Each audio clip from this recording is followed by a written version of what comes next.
What's up? Welcome into another daily Buckeye Blitz for your Friday. Finally, freaking Friday. Yeah. August 26, 2022. This is your 5-minute Buckeye topic. Today, I am bringing you, I'm your host, Joe Warwick from the Buckeye Cast. In case you forgot, this is your first time. It's okay. Stick with me. We'll get through it together. All right, here we go. Today's topic. My top 6 Big Ten coaches. We're going to go start at the bottom. We'll go with number 6. I didn't want to go through everybody. Do you really want to hear me talk about fucking Rutgers and Greg Schiano? I don't think so. You definitely don't want to hear me talk about Michael Oxley or PJ Fleck. So guess what? Those guys aren't my top 6. So here we go. Number 6. I went with a top 6 because I wanted to make sure I got this guy in here, because he was just outside my top 5, and he could easily leapfrog into the top 5 next season. We'll see how things go this year for my guy, Mel the Thrill Tucker. For Sparty, he went 11-2 last year. Kind of quiet 11-2. Kind of forgot about that, right? He came in late in the hiring cycle before the pandemic.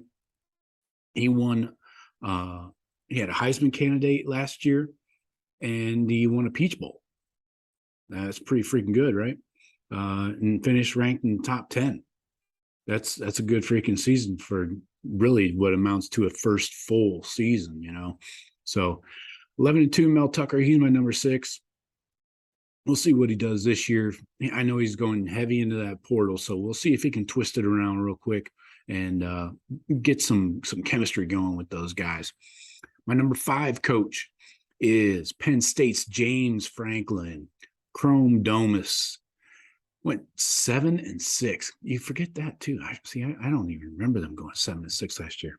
But anyways, he's 11-11 over the last 2 seasons. Don't forget the COVID year. We only played 6 games. So 11-11 over the last 2 seasons combined.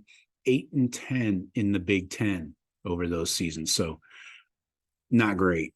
We'll see if he can turn it around. He's one that could easily fall off, but he always recruits at a high level. That's why he's in my top 5, you know.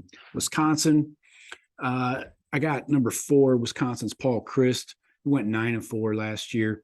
Underappreciated. You know what they do in Wisconsin. They fucking crank out running games, O-linemen, and they find a running back that nobody's ever heard of, and the dude puts up like 2,000 yards, right?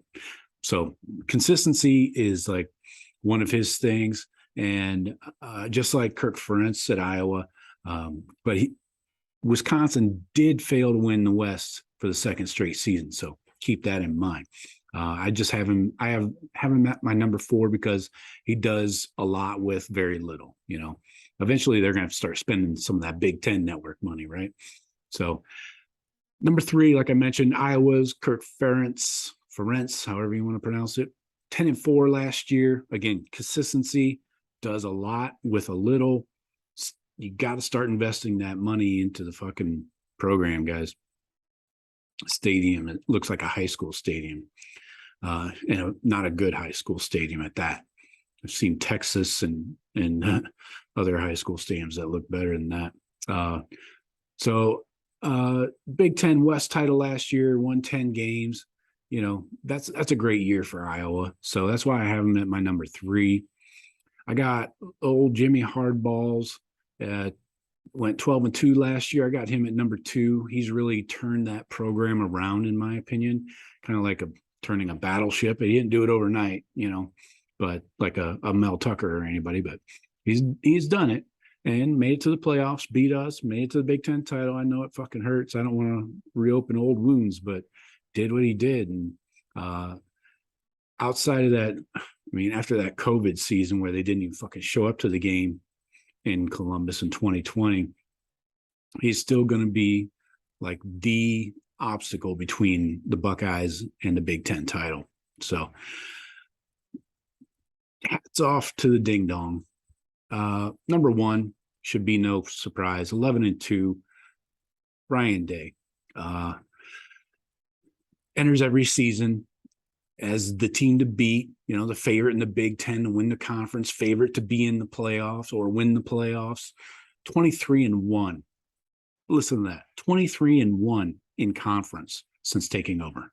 23-1 in the Big Ten. Can't beat that. None of these other fucking guys can say that shit or even come close. So, Ryan Day, my guy, number one. Shout out to you, Coach Day. And that's my top 6. Let me know what you guys think. You got another 6?